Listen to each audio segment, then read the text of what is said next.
Have you ever added up what a personal trainer actually costs you in a year? Not the advertised rate, the real number. $200 a month, sometimes more.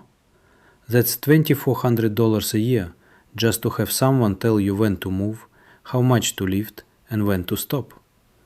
Now be honest, how many of those sessions did you cancel because life got in the way? Or your knee was acting up? Or you just didn't feel like driving across town at 7 a.m.? I know that feeling.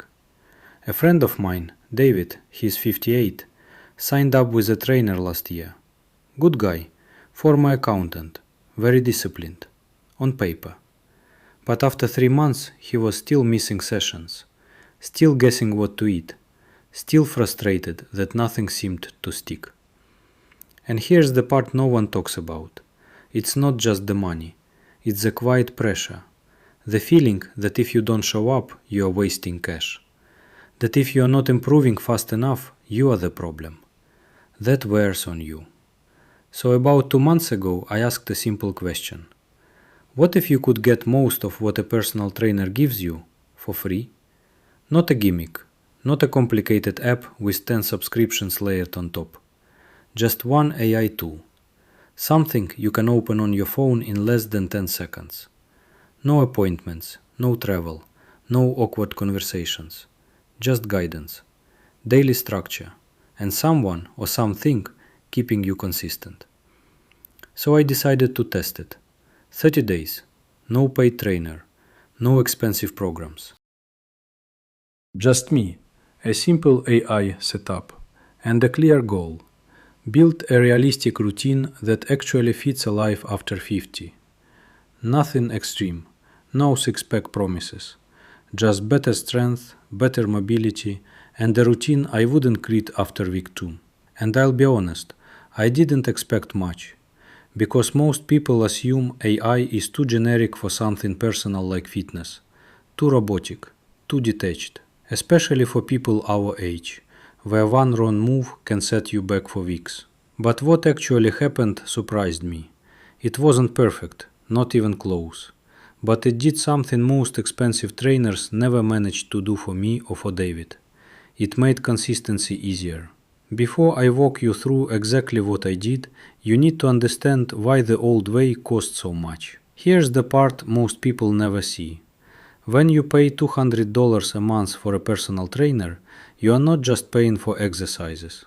You are paying for time, their commute, their rent, their certification, their insurance, and sometimes their personality. And that adds up fast. But if you strip it down to what you actually need after 50, it's surprisingly simple. You don't need a drill sergeant. You don't need extreme workouts. What you really need is structure, safe progression, clear instructions, and consistency. That's it. Most trainers are great at that, but the system around them is expensive. And here's where things get interesting. Because when I looked closely at what David was getting for his $200 a month, it boiled down to 4 things.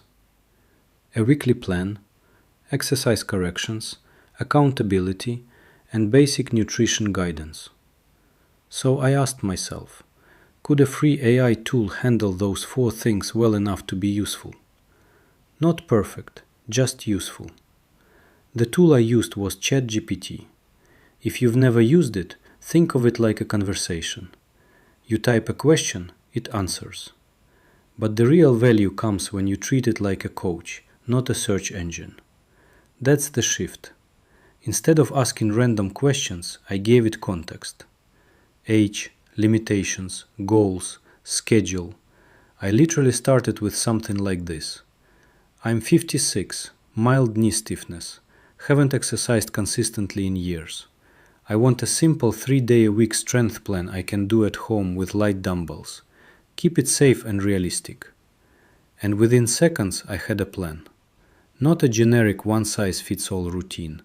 A structured week, specific movements, reps, rest times, even reminders to warm up and cool down. Now, was it perfect? No, but it was clear enough to follow. And more importantly, it was adjustable. That's where AI starts to feel different from a traditional trainer. You don't wait until next week to make changes. You don't feel awkward asking questions. You just ask. Knee felt uncomfortable during squats. What should I swap in? And it gives you options. Can you make this shorter? I only have 20 minutes today. It adapts. So I set some rules for the experiment. 30 days. No skipping workouts unless I was genuinely unwell. 3 sessions per week plus light walking on off days. No buying new equipment. No paid apps. Just the AI and what I already had at home. And I defined what success would look like. Not weight loss, not dramatic before and after photos. Success meant this. Did I stick to the plan? Did I feel stronger or more stable? And most importantly, did it feel sustainable? Because that's where most people over 50 get stuck. It's not about knowing what to do. It's about finding something you can actually keep doing. I also set a boundary. I would not treat AI like a medical expert. No diagnosing, no ignoring pain signals. If something felt wrong, I stopped. Period. That's important, because AI can guide you, but it doesn't replace common sense or a licensed professional when you need one. Now here's something else I didn't expect. The accountability part. With a human trainer, accountability comes from the appointment. You show up because someone is waiting. With AI, there's no appointment, no pressure. So I had to create my own version of accountability. Every workout I reported back. Completed day 1, felt shaky on lunges, arms okay. And it responded, encouragement, adjustments, small tweaks. It sounds simple, almost too simple. But that daily loop, do, report, adjust, started to build momentum. And I began to notice something. The friction was lower. No driving, no scheduling, no feeling judged. Just open the app and start. So by the end of week 1, I had a routine. By week 2, I had small improvements. And by week 3, that's when the surprises really started to show up. Not just in strength, but in how I approached the entire idea of exercise. And that's what I'll walk you through next. By the time I hit day 10, something shifted. Not physically at first, mentally. Because for the first time in a long time, I wasn't negotiating with myself about whether to work out. There was no maybe later, no I'll start again next week. The plan was already there, waiting. And it was simple enough that I didn't resist it. A typical day looked like this. I'd open the app in the morning, skim the workout, and ask one quick question. Anything I should watch out for today based on yesterday's soreness? And it would respond with small practical advice. Slow down the tempo, shorten the range of motion, add an extra warm-up set. Nothing fancy, but useful. Week 1 was mostly about learning the movements. Bodyweight squats to a chair, light dumbbell presses, rows using a resistance band I found in a drawer. And I'll be honest, it felt almost too easy. That's where I made my first mistake. I told the AI, this feels too light, can we push harder? And it did. It added more reps, reduced rest time, introduced split squats. 2 days later, my legs were so sore I avoided stairs. That was a wake-up call. Because this is where AI shows both its strength and its weakness. It listens, it adapts, but it doesn't feel what you feel. So I adjusted. I went back and said, scale it down. I need something I can recover from in 24 to 48 hours. And the plan changed again. That back and forth became the core of the entire experiment. Not following a fixed program, but shaping it in real time. By week 2, I started noticing small wins. Getting up from a chair felt easier. Carrying groceries didn't strain my shoulders as much. My balance, especially on one leg, was slightly better. Nothing dramatic, but noticeable. And here's the interesting part. The AI started to feel less like a tool and more like a mirror. It reflected the effort I put in. If I was consistent, it built on that. If I complained or skipped details, the guidance became less useful. So I got more specific. Instead of saying, workout was fine, I'd say, left knee felt tight during the second set of squats. No sharp pain, just stiffness. And the response would be more precise. Adjust stance, reduce depth, add a short mobility drill before starting. It wasn't perfect advice every time.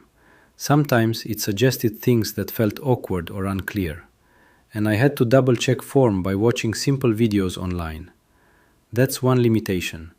A human trainer can see you, correct you instantly. AI can't do that, at least not in this setup. So I had to slow down, pay attention, be more aware of how each movement felt. And in a strange way, that made me more engaged.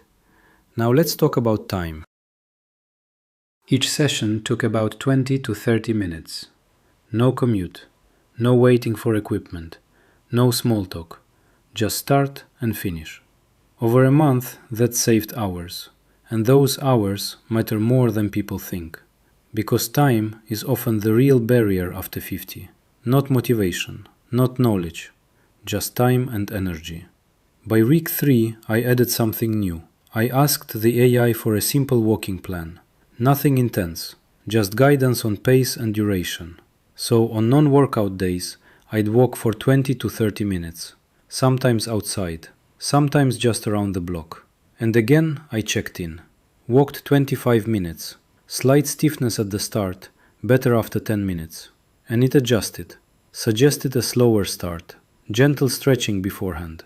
This layering of habits, strength, walking, small adjustments, started to build a rhythm. But it wasn't all smooth. There were days I didn't feel like doing anything. Days where the idea of even a 20-minute session felt like too much. And here's where AI surprised me again. Instead of pushing harder, it often suggested doing less. Try a 10-minute version today. That was different. Most trainers push for intensity. AI, at least in this case, leaned toward consistency. And that made it easier to show up. Because a shorter session is still a win. By the final week, the routine felt familiar. Not exciting, not dramatic, just normal. And that might be the biggest shift of all. Exercise stopped feeling like a project. It became something I just did. But the real question is this. After 30 days, did it actually replace what a $200 a month trainer provides?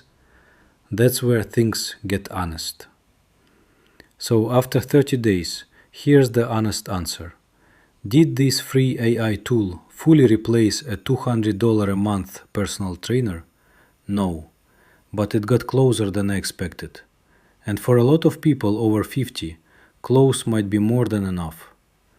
Let's break it down in real terms. In those 30 days, I didn't transform my body. I didn't suddenly feel 25 again. But I did build something more valuable: consistency. 3 workouts a week, regular walking, fewer skip days than I've had in years. My strength improved in small, measurable ways. I could do more controlled reps. My balance felt steadier. Even simple things like standing up from a low chair or carrying groceries felt easier. That matters. Because after 50, progress isn't about extremes. It's about reducing friction in everyday life. Now, what about the things AI didn't do well?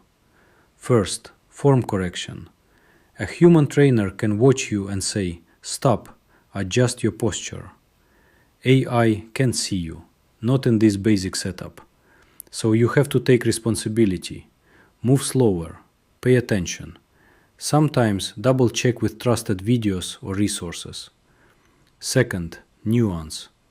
There were moments where the advice felt a little too general. Not wrong, just not tailored enough for very specific issues. That's where experience or professional input still matters. And third, Motivation on tough days. AI helped. It encouraged. It adapted. But it doesn't replace the energy of another human being expecting you to show up. If you rely heavily on external pressure, you may feel that gap. But here's what it did better than expected. Availability. It's always there. Early morning, late evening, doesn't matter. Flexibility. Plans change instantly. Not next week, not next session, right now. And cost. Free. That's the part that's hard to ignore. $200 a month versus zero. Over a year, that's thousands saved. So who is this actually for? If you're over 50, generally healthy, and you just need structure, this works surprisingly well. If you've struggled with consistency more than knowledge, this can help. If you prefer working out at home, at your own pace, without feeling washed or judged, this might be exactly what you need. But it's not for everyone. If you have serious injuries, chronic pain that isn't well understood, or you need hands-on correction and supervision, a qualified, licensed professional is still the better choice. And that brings me to something important. This entire story is based on my personal experience. It's not medical advice. It's not a diagnosis. It's not a replacement for working with a licensed trainer, physical therapist, or healthcare provider. If you have concerns about your health, medications, or physical limitations, talk to a qualified professional before starting anything new. That matters more than saving money. Now, would I go back to paying for a trainer? For me right now, no. Because I've realized something. I didn't need more intensity. I didn't need more information. I needed something that removed barriers. Something that made it easy to start and easier to continue. And that's what this AI setup did. It lowered the threshold. It made the first step small enough that I actually took it. And then took it again the next day, and the next. So if you're watching this and thinking, I should be doing something, but I don't know where to start, start simple. Open an AI tool. Describe your situation honestly. Keep the plan realistic. And focus on showing up, not being perfect. Because after 50, the goal isn't to impress anyone. It's to keep moving, to stay independent, to feel just a little bit stronger than you did last month. And if a free tool can help you do that, it might be worth trying.